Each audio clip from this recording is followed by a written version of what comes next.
Good evening. Welcome to the Lord's House of Prayer. We thank God that you could tune in on this video.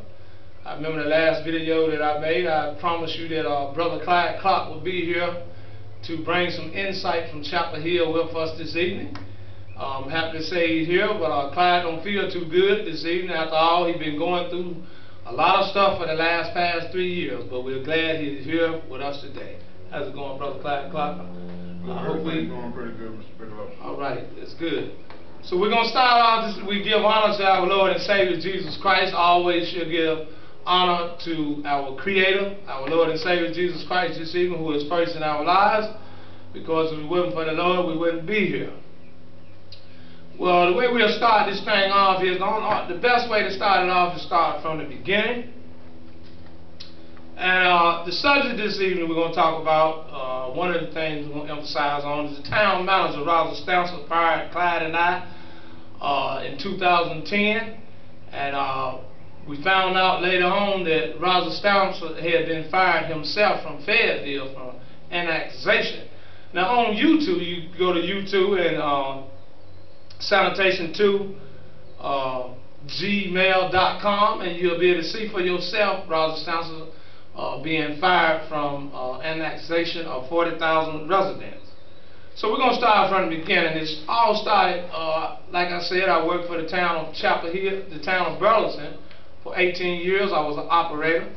And in Burleson, I wasn't happy and satisfied with, because, you know, sanitation always underpaid its workers. So I decided to go to Chapel Hill, a better workplace. But at the time, they didn't have an operating job open. So I went and talked to the supervisor in Chapel Hill, and I told him my experience, and he told me, he said, well, they wouldn't hire me off of the street for an operating job, but with my experience and qualification, that when the job come over for operator, then I will be hired. So I worked there for 3 years. Worked hard on the ground, worked hard, was dedicated, missed no days or nothing like that. And also did extra work, drove the boom truck, picked up extra stuff. And then when the job finally came over, after a dedication of 3 years, they took and gave the job to a white guy who didn't have the qualification. He hadn't even worked in a municipality, period. And he said he had drove the truck a couple of years. So that's when I filed a grievance. But before that happened, Clyde and I had got together. We began to work together in 2009, around the summertime. And we had one of the roughest routes at that time at the sanitation department. And I let Clyde have a few words on how he felt, like he was transferred from one route to the route that I was on. So Clyde, what did you think about that route that we had when we first come together? Well, Mr. Bigelow, I had been working over at the north side area route where I was born and raised. That I worked over that route, and that was a demanding route. I mean, it was high populated trash, but to come to work on the following week and to get removed from your route and put on another route, without nobody saying nothing, and go to a route that's way more demanding than the route you already been on, I mean, it just blew my mind. It was double the size of trash, and me being there 13, I felt like that I could have went somewhere else, or I could have stayed the route that I was on, because they was asking too much of 2 sanitation workers to pull that route. And also, how did you feel when it was a young guy coming down after I did? You had been there. How long had you been at the town during the time I had came? Well, at least I had been there 10 years before you had came. And then how did you feel when that guy, it was a guy come there, hadn't been there 2 years, they put him on a smaller route? How did that make you feel? That made me feel like, you know, look here, I would like to work and see as years go on. They had a seniority policy. The policy was if you were there before anybody else, it was mostly in-house. You could come in and you would get the next job. I mean, they would advertise it outside, but in-house was most. It make a person feel like, what are you working for? If somebody can come in come in on 1 week and you've been there for 11 years and they get a route, easier route. I mean, I'm a human being. I got feelings too. Well, I know I realized when after I had been there and I put in and I had told you because of some Jerry Nevlin and Paul Waffle, who is on the video tapes, we got 48 videos and this would be 49s on there. They the one, they helped me to, I was listening to them talk about the struggle and the fight, and I had told you, because we were working together, if I didn't get that promotion, then I would write a grievance. And when that time came, they passed me over, I wrote the grievance, and they overlooked it for a while. They, Francis Russell, the director, gave me the runaround for the longest. And what made you decide to write a grievance? Well, my basic thing is that when you see stuff get worse and worse, and you see management, and you see all the favoritism, and you see people that you looked up as leaders, you see they getting fat, and they're getting all the raises, like Paul said in the video. The employee committee does nothing but serve a purpose of the person who's on the committee. Because if you go back and you look at the committees, you either have somebody in a position that know that they're in a position that if they have to answer to somebody higher up than them, well, you take, for instance, you got all these departments, and most of them on the employee committee, they're the people that are really what you call the house people. They look over the other guys to make sure and go back and tell management what's going on and who's disgruntled. But they serve no purpose for the average common man that's trying to tell you that he need a couple more dollars because he just run out of gas running back and forth to work. Well, man, what do you think about the mayor? Because you remember when we was having all these problems. Well, you know, we went to the mayor and sat down, Miriam, Paul, and us, everyone that's in this picture. I don't know if my cameraman can get a shot of this picture right here with us in the mayor. Just get that shot right there, us in the mayor.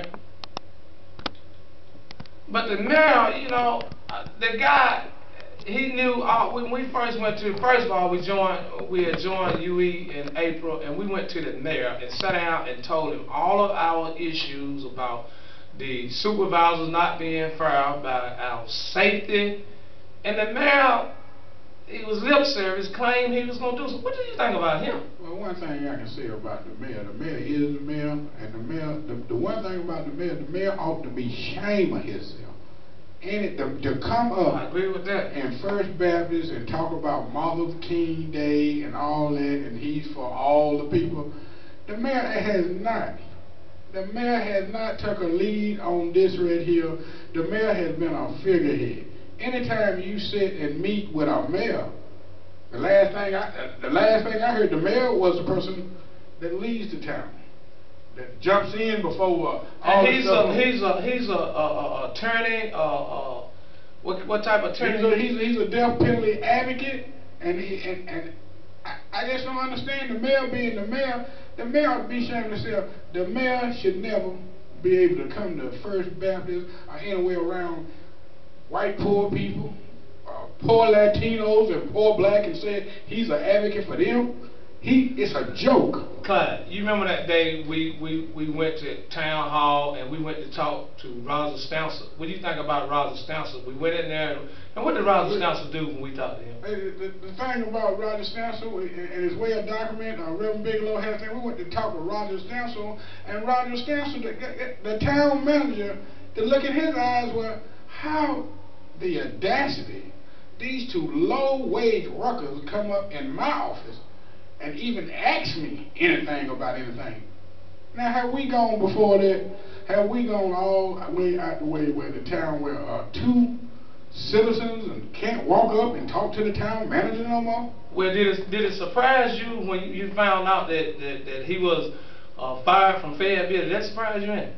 Well, the thing that I can say about that right there is that if the town they've already said they said one thing, but if the town is going to put everything that the town stands for behind a town manager, coming from another place that he's already proven to have problems. His manager skills already been proven. It's public.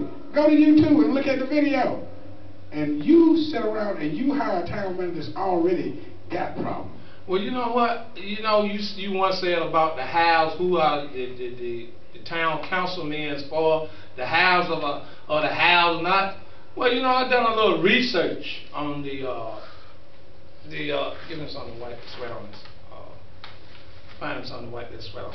But I did some research on on some of the council peoples, and I see here where the Sally Green council member who didn't have the time to take the time for, and she also, I see here where she's a member who served on the town council from 2003 to 2011, and currently 2013, a native of Gilmore, Texas, which they say everything in Texas is big, which I can vouch to that because I drive tractor trailers and I go to Texas right much, and some of the rest areas in Texas is nicer than, bigger than most of our homes. And I see here where she's, after her career, she come to Chapel Hill as a corporate attorney in Washington, D.C. with her PhD, who lived in 406 Morgan Creek, Chapel Hill, where the houses in Morgan Creek, what would you say the prices of them houses? I know they can't be under $250,000, the cheapest. Me being in Chapel Hill, the privilege. I don't have to say how much the privilege stay over there, and it's just a crying shame. Sally Green, a civil right.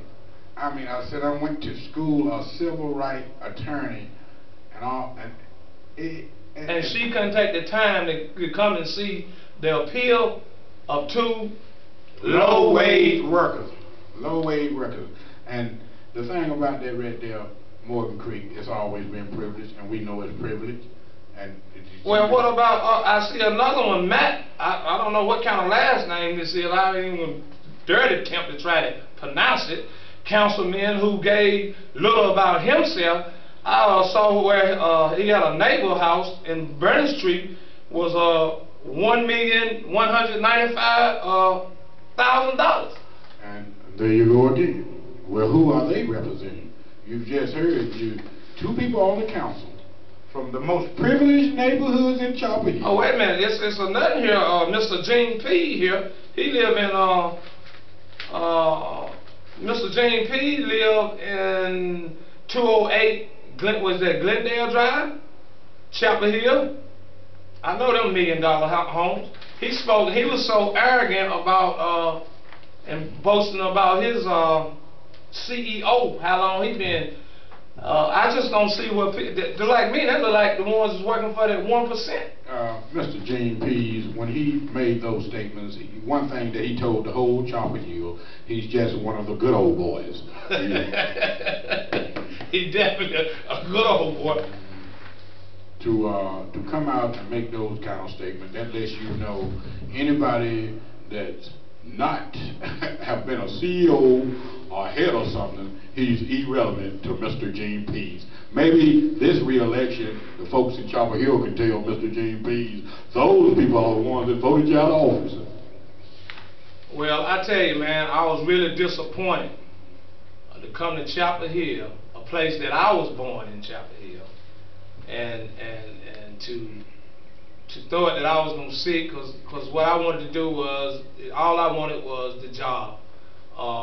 You know, a higher paying job, and to be able to be home every day, but it really disappointed me to see that these fictitious people sitting on the council that goes around to different places pretending that they are for the low income people, but all at the same time they're getting fat and don't care. When I come down there with my 3 children and my wife, and Brianna, you can see it on YouTube, the tape, spoke out about her dad feeding her. The peoples on the council were sitting there with their theater going on did not care nothing about me or my children. You know, they tried to cut out unemployment.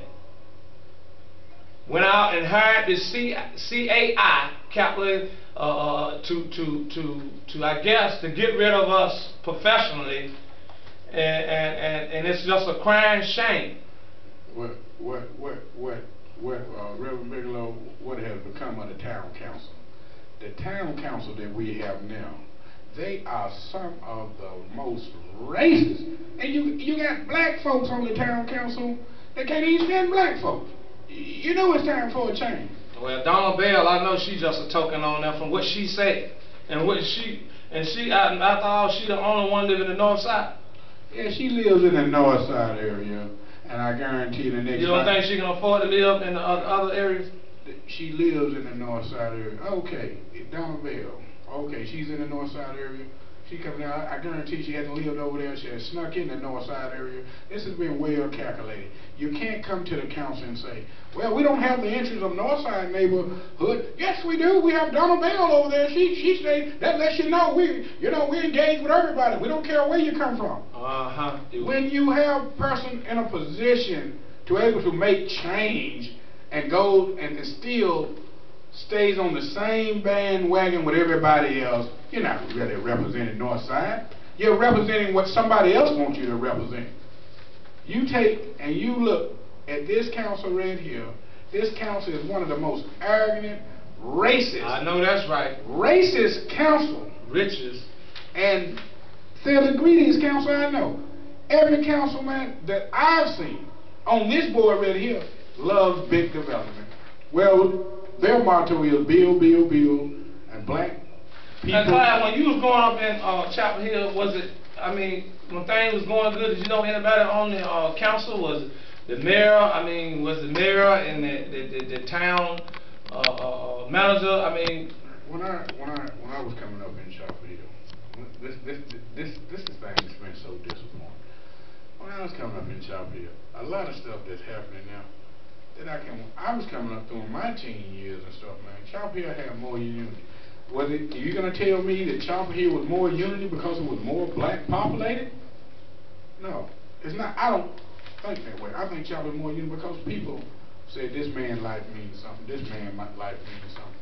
But now we come to a point in Chapel Hill where the black man, or the poor white, or the Latino life doesn't mean anything.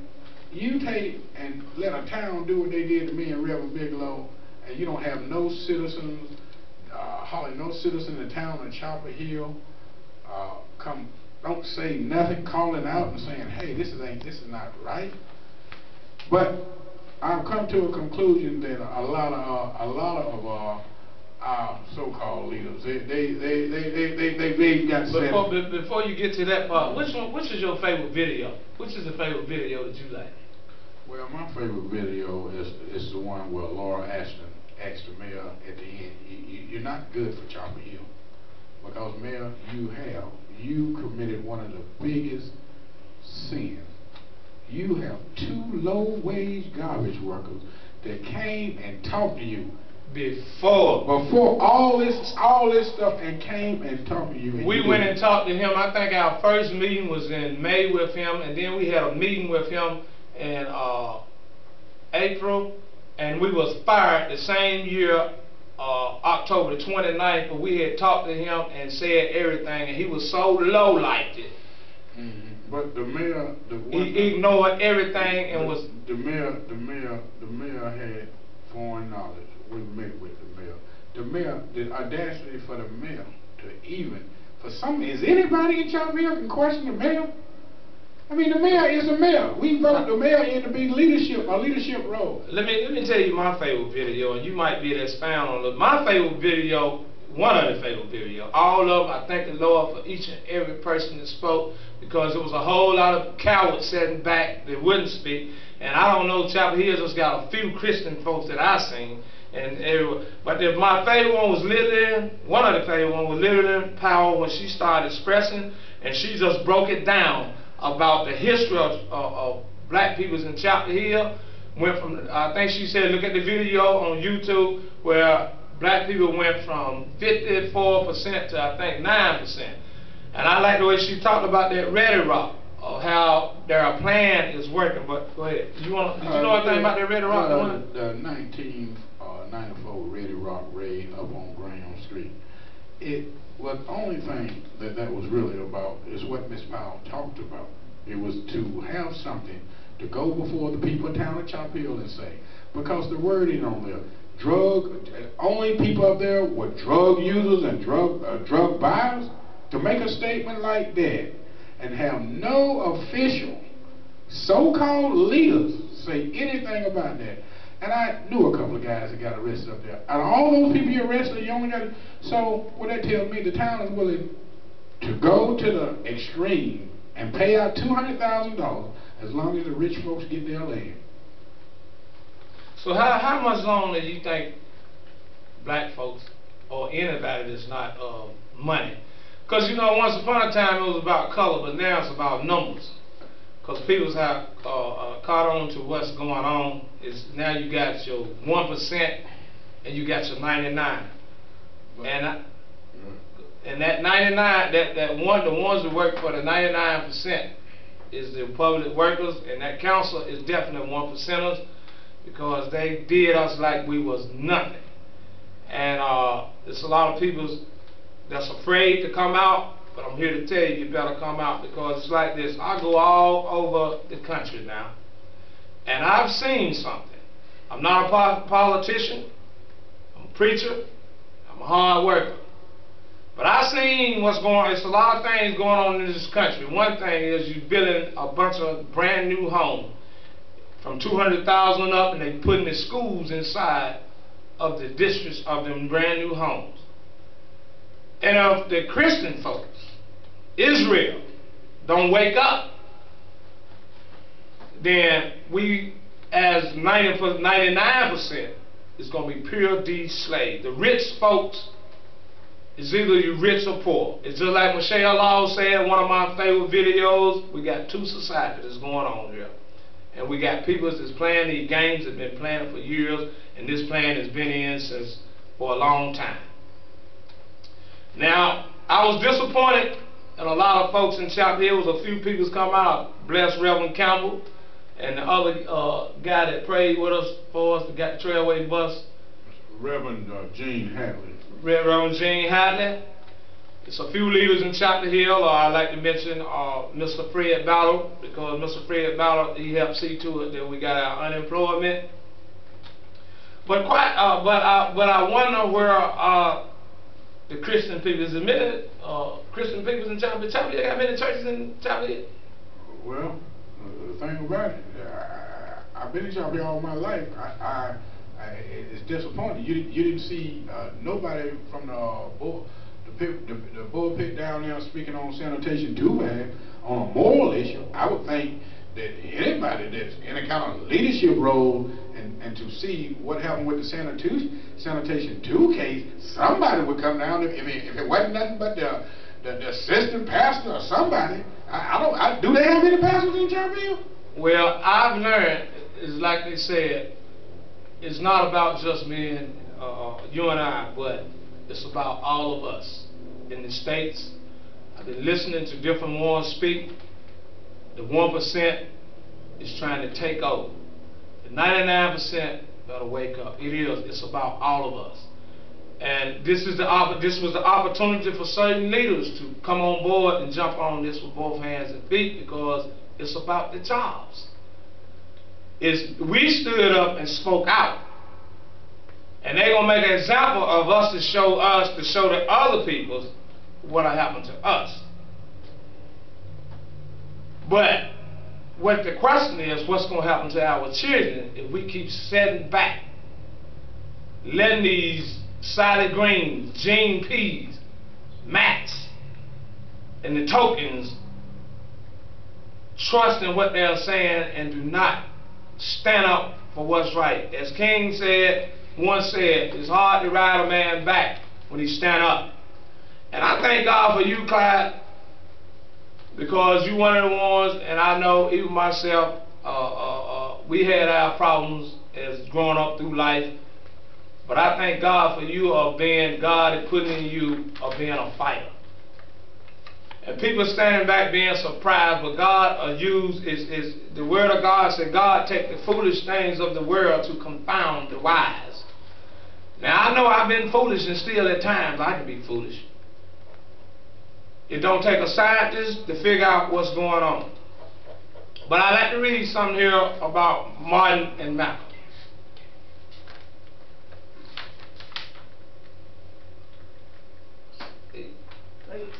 Oh, you know, the peoples, you know, we got peoples that's in positions that's supposed to be over the state of North Carolina. These peoples could have did much more. I don't know what's wrong, what's the blindness, but the Bible tells us that our very elected would be deceived and deceived. But Martin and Malcolm teach us the importance of courage, intelligence, and dedication in leadership. The African American community in particular, and poor people generally, are in dire need of such leaders. Too many of their leaders merely talk about freedom for all, while gathering its benefit only for themselves and other middle-class peoples. It is well known that neither Martin nor Malcolm benefit financially from the movement they led, and each paid the ultimate price, death. Martin and Malcolm were known and respected for their integrity of their leadership. They were not crowd pleasers. They spoke the truth even when they stood alone. Martin's most impressive moment was his uncompromising stand against the war in Vietnam. Martin was not a consensuous leader. Malcolm did not believe that one could speak the truth about the conditions about blacks in America without making whites angry. Clyde and I have spoke out about the workplace condition, and not only have they fired us, but also have tried to block. They tried to block our unemployment. Our families, our wives, our children cannot believe that a place supposed to be a progressive city would be so dirty and undermined with these fictitious people sitting on the counter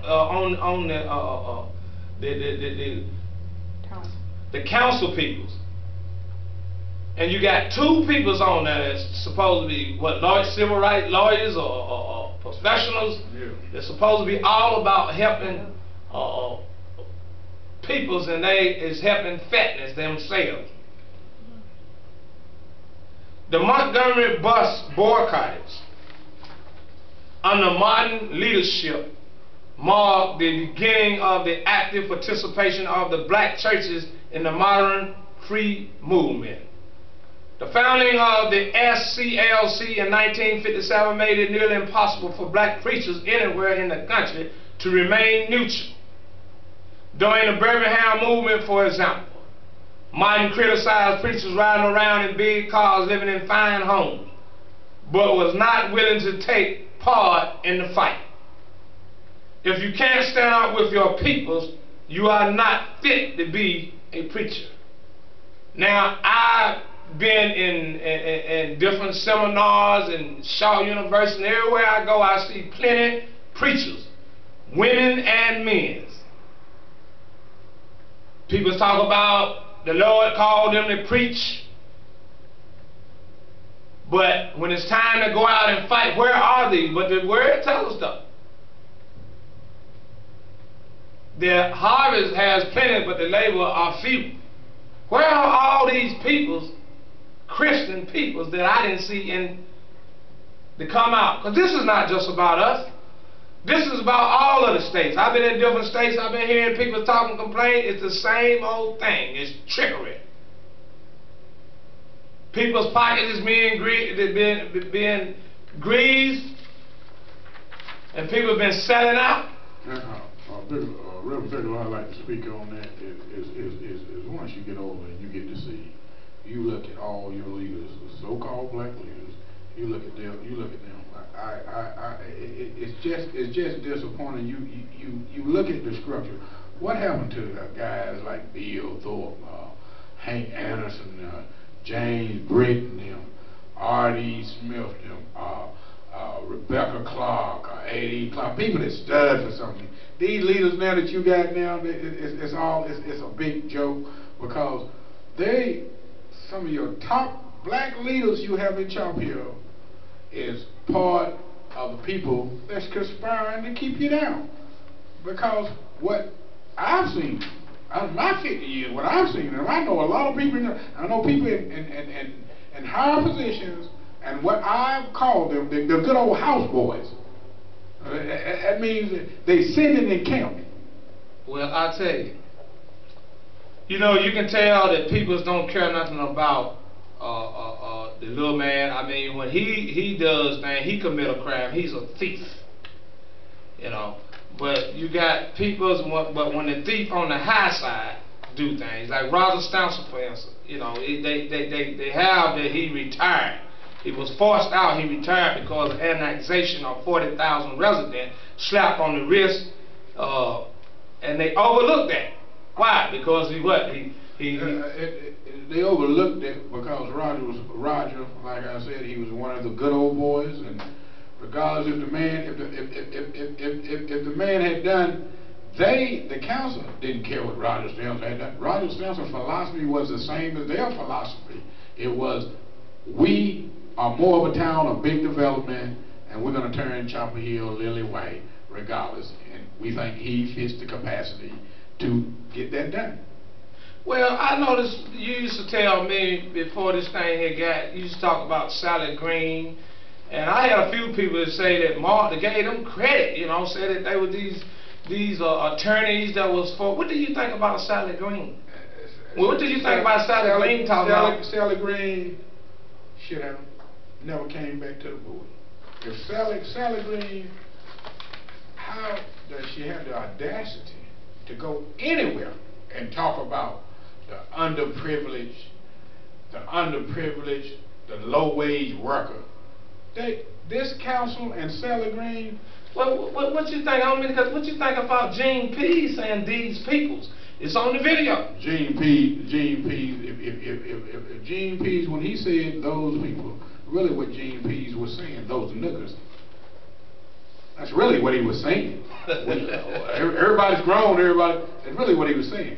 And Gene P. ought to be shaming himself. You cannot get away with saying those racial slurs like that. Well, he said he was going to say it, but one time. He said it one time, and the world has seen him say it 1,000 times. He can't get away. Maybe your great ancestor, Mr. P's, got away with those people. But this time around, people see your real intention. Those racial slurs will not be tolerated in Chapel Hill. But what about even a guy, and you could tell that the council people was all about themselves, because, you know, in the video you got, what's the guy named? Will. Will talked about how he was in the insider, but they never did, you know. This is one of the, he was a voter on election. He ran for council, and he had been involved with it. He knew he was asking council. Well, I've been involved with it. I ran 2 or 3 times, and nobody's came to me. The council has had an attitude of exclusion. I mean, exclusion means that they don't want to hear from nobody. And this is real. The thing about this is, with the town council of the day is, it's like, you the people vote me in, but I'm not going to listen to you. I'm still going to do what I want to do, but you keep voting me in, and I'm still do what I want to do. I'm going to be in the pocket of big development, and I'm going to get that one mission that everybody, 90% of the council has. I'm going to get that one mission. We're going to run all those poor black, poor whites, and poor Latinos. We're going to run them to Carrboro, and then we're going to run them out of town. Well, Clyde, let me ask you this. Now, since you've been fired, man, what kind of, how life been for you since, you know, I know I talk to you every once in a while, but how life been for you, man? Since I've been fired, my life has been one of everyday challenges and everything. I expected more from a town that I was brought in. You talking about the burden of not knowing how you're gonna make it, what you're gonna eat, insurance, all this stuff you talk about, man. You talk about just the shock. Knowing that you could get treated, throwed on the streets and nothing you get thrown on the streets like this right here, man, and I mean, it's just been, the average person right now, he'd be somewhere in a shelter somewhere. I'm probably in a psych ward. Well, I tell you, man, it's since you know, it's been hard. It's been hard on me. I really went through something myself. And still going through. I drive now. I drive a tractor and trailer, and I went out on the job. Gone from home 3 and 4 weeks at a time with 3 young girls. It's not easy. Once I had said, weeping may endure for a night, but joy cometh in the morning. And I like to, you know, Gene P. spoke with his expertise, and Sally Green with her expertise, and Matt with his expertise. You know, in their field, they lawyers and educators and things. Now I'm going to speak with my expertise because I am a preacher. And I'm going to talk about that catastrophe sent from God to that city, Sodom and Gomorrah. Was a wicked place. The whole town saw the coming of strangers as a change for homosexuals' gang rape. Sexual violence was not the town's only problem. In Ezekiel chapter 16 verse 49 says that Sodom was arrogant, overfed, and unconcerned. They did not help the poor and needy. God would have let that city stand if Abraham could have located just 10 righteous people. Apparently 10 such people did not exist. God's great patience finally ran out. Years earlier, Abraham had refused to accept even a well-earned reward from the governor of Sodom. Chapter 14, verse 21 through 24. He wanted nothing to do with such associate. But Lot has chosen the path of prosperity, the easy and successful life on fertile plain near Sodom. And I have to remind you too, I have a BA degree, born again. Lot had become a somebody there, a civil heavy who made important decisions in the city gateway. He was so entertained with the light in Sodom, he hesitated to leave until it was nearly too late.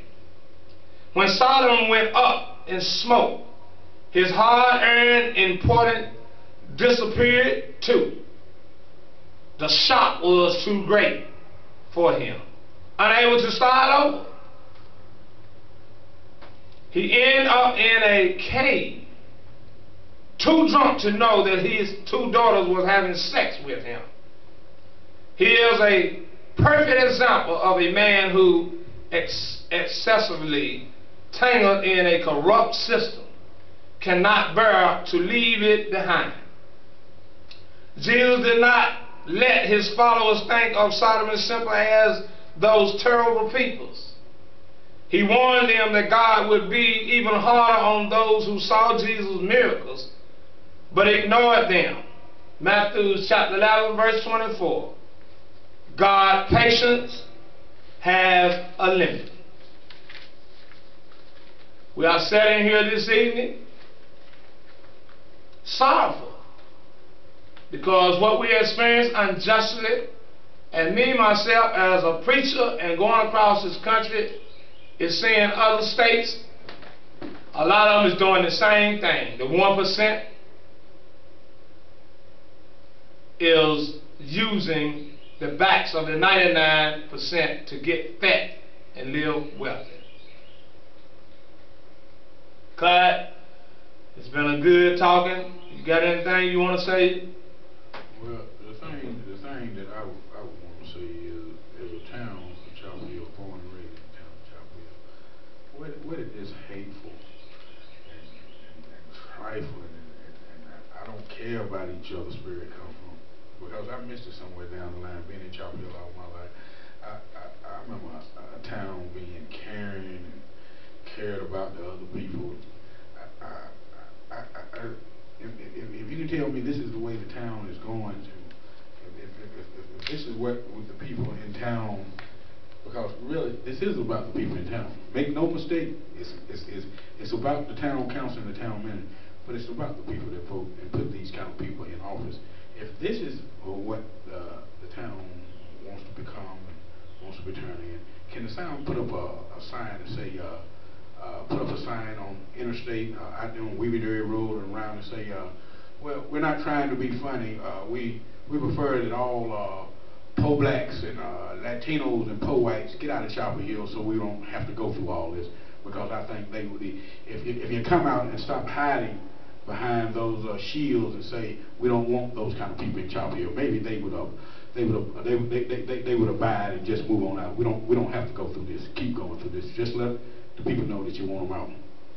Well, Clyde, man, I'm glad you come out this evening. I see you feel real bad. I know you've been going through some since the heartless Roger Stansel and the council peoples have fired us. Our lives have been changed. I know my life has been difficult. But one thing about it, like I once said, weeping may endure for a night, but joy cometh in the morning.